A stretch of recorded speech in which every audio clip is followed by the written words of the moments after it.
Hello everyone, Riley here with the T-Storm Chasers. We will jump into our weather video in just a moment, but first, here is a word from our friends at Cube Portable Storage. What are you doing? Decluttering? Moving? Remodeling? In need of temporary storage, emergency cleanup, or just need to declutter? Cube Portable Storage has the perfect solution. Rent your Cube Portable Storage container today. And don't forget, they got roll-off dumpsters for the other stuff. Call Cube Storage for all your moving needs. All right, good afternoon, everyone. Today is Friday, July 3rd, 2026. We have a lot to get to here in today's video.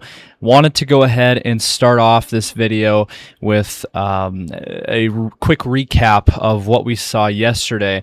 And unfortunately, we saw some extremely rough weather in central and eastern South Dakota yesterday.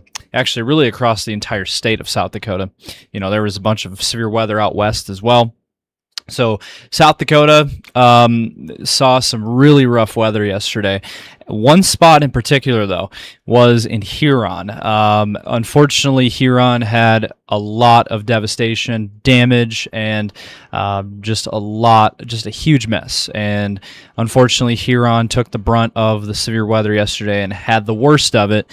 And they had the strongest winds yesterday as well. They had wind gusts over 100 miles per hour yesterday, and that was around 5 p.m. yesterday, and caused a lot of problems and a lot of damage. Thankfully, though, to my knowledge, no injuries, no deaths. That's the most important statistic. But you take a look here at the damage. This was from Casey, and you can see there a lot of damage done here with this system. Here is one from Cary, and as you can see, very rough damage here. Roof buildings, a lot of damaged buildings, a lot of downed trees. Just a big mess, unfortunately, in Huron from this storm damage. And so they got some very rough weather. Here's another one here of a house, garage basically gone. And here's another one of a grain bin being completely damaged. So it was a very rough day of weather across the state yesterday, especially for Huron. So our thoughts go out to the community of Huron, as well as Highmore. Highmore earlier in the week had very similar. In fact, I think Highmore got it worse than Huron, but both communities this week, our thoughts go out to them as the cleanup begins, and unfortunately, a lot of cleanup, unfortunately, taking place in place of the 4th of July. Hopefully, everyone could still have a good 4th, and let's go ahead now and dive into what we are seeing currently across the region now. Starting off here, we do have some things to get to this afternoon. We do have some severe weather going on. It's out here, out in western South Dakota, west of Rapid City, out here in the Black Hills. So just south of Lead, we do have a severe thunderstorm here that is in place for 60-mile-per-hour winds and quarter-sized hail. So be on the lookout for that. Areas west of Rapid City. This is heading towards the Rapid City area.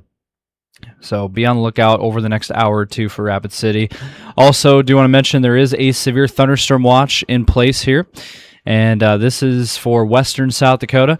Severe thunderstorm watch does include Rapid City. It includes Wall, Hot Springs. It includes the Black Hills region, and includes areas east towards Wall, Phillip, Kadoka, Murdo, Winter. This is in place here in that pink shaded area until 9 p.m. Central, 8 p.m. Mountain Time. Severe thunderstorm watch in place here. We're looking at the main threat is going to be the hail threat. 1-inch hail or greater, 60% chance. 2-inch hail is a 40% moderate chance, and then 60+ mile per hour winds, moderate chance as well. There is a low-end tornado threat as well, a tornado where 2 is possible, but the main threat is going to be the strong damaging winds and large hail. So if you live in these areas in the pink shaded area in western South Dakota, we need you guys to be weather aware today and into the late afternoon and evening hours as well. All right, we're going to get back to our weather video in just a moment, but first, sponsorship opportunities out there. We are looking for sponsors, so if you are interested in partnering with T-Storm Chasers and becoming a sponsor with us, feel free to reach out to us on our Facebook page or any of our social platforms, as well as our email or phone number And we're also launching our new weather call system that is available now. Highly recommend. Sign up. It's $15 for a whole year, and you get life-saving phone calls from us here at T-Storm Chasers. It is a GPS-based system, so any warnings that are issued in your area during severe weather events such as tornadoes, severe weather, and flood events, any warnings that are issued for your immediate area, you will receive a phone call within seconds from us at T-Storm Chasers, giving you guys life-saving information. If you're interested, sign up today. Go to the website at tscalert.org. Now let's get back to the video. All right, so as we switch gears, let's go ahead now and take a look at the severe weather outlook map from the Storm Prediction Center. Unfortunately, we have another round of severe weather possible. The good news is this looks to mainly be south of the Sioux Falls area, and areas where we saw the worst of the severe weather yesterday was in eastern South Dakota. The good news is today, eastern South Dakota, we're not seeing a very high-end threat. This is mainly going to be down into Nebraska and Iowa, and maybe extreme southeast South Dakota, maybe down towards Yankton, Vermilion, Sioux City. We could see this the enhanced risk in orange. That includes Omaha to Sioux City. This area in orange, eastern Nebraska into western Iowa, and extreme southeast South Dakota. Sioux Falls, we're in the marginal risk in dark green, as well as Huron, Aberdeen. Now, there is a slight risk, level 2 out of 5, that extends into western and central South Dakota, Rapid City to Pierre, down into Nebraska and Iowa. But the main area we're going to be watching is in the orange later today. 2% tornado risk, it is there, but it's a low-end threat. Rapid City, western South Dakota, down into Nebraska and western Iowa. That is a low tornado risk. And then we do have the highest threat, which is that damaging wind threat there in the red shaded areas. That's the highest risk zone, 30%. That includes Omaha, Sioux City, Yankton, eastern Nebraska, western Iowa. Hail risk is there, 15% in yellow, and the hatched zone in black here. This is our highest area of hail probabilities. And so we will keep a very close eye on the weather today. We will be bringing you guys the latest and potentially going live if needed. But it does look like we are starting to calm things down. We just got to get through today, and then we will be smooth sailing. After today, the severe threat really goes down and diminishes quite significantly. The only area that we're looking at for tomorrow is in our western regions across western Nebraska, where there is a slight risk level 2 out of 5, and then also Rapid City, western South Dakota, is in a marginal risk. And then no tornado threat tomorrow. It's mainly just wind and hail, but a lot of that is going to be out of our region. And then on Sunday, we don't have anything. So our 4th of July weekend actually looks really good. We will see temperatures mainly in the 80s. We're going to see lots of sunshine. So for all of us with our 4th of July plans, we are good to go. The weather looks fairly nice. All right, so real quick, running through the temperature map over the 4th of July weekend. Today, we're going to climb into the 80s for our region. We are looking at mid to upper 80s across our entire region. So it is going to be not as hot as what we've been seeing, and we'll be looking at a similar forecast for the 4th of July.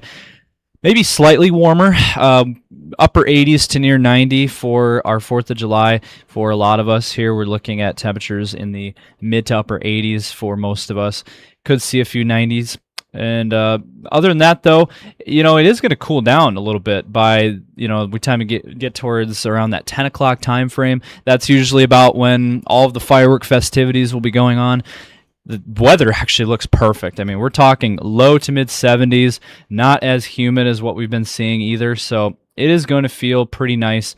It's going to be almost perfect, really, for the 4th of July plans. And if we look at those dew points real quickly here, if we look, we're going to see some humidity, but not as severe as what we've been seeing. Today, dew points in the 60s for the region, and then for our 4th of July, dew points will be in the 50s and 60s. So, not as humid. We'll still feel some humidity, but it's not going to be as bad as what we've been seeing. And now if we look at the latest on the future radar, as we play this out here, today, we're going to be seeing some rain showers kind of hanging around, but again, we're watching mainly out west in western South Dakota for thunderstorms and severe weather. And then by this evening, we could see a separate area here is where we are looking at the main events. It's going to be down here in Iowa, eastern Nebraska. This area we're going to watch very closely. But it is south of Sioux Falls. A lot of this is going to be south of Sioux Falls. So mainly, again, we're looking at an eastern Nebraska, western Iowa type event. Now, back up into South Dakota. We are going to see a cluster of thunderstorms and severe weather moving east across western into central South Dakota by, so some areas, if you're lighting fireworks tonight, there are going to be some areas to watch for thunderstorms and severe weather potential. So not everyone is going to be in the clear. But I will say for the 4th of July, there is one exception. There could be, quote unquote, some thunderstorms. As I mentioned, there is one exception here, and that would be in northern Nebraska, maybe extreme southeastern South Dakota, Sioux Falls, maybe by 11 o'clock, midnight. So there's going to be a window here of opportunity for Sioux Falls to get those fireworks in. But maybe by 11 o'clock, midnight, there could be some thunderstorms around Sioux Falls. That is according to the latest on the model runs. And we'll see. But it's not a super high chance, but it is there, and it's something to watch. But our fireworks and our 4th of July plans during the day, Saturday and Sunday, should be good. All right, guys, so that is going to do it for today's video. Hopefully you guys did enjoy. If you did, drop a like, comment down below, let us know your thoughts, and subscribe to our YouTube channel. Ring those notification bells so you don't miss any of our future videos. Check us out also on Facebook, X, and Instagram so you don't miss any of our content over there. And also check us out on our TikTok. We post daily short videos. All right, guys, that's it. Thank you guys for watching. Have a great 4th of July weekend out there. Stay safe.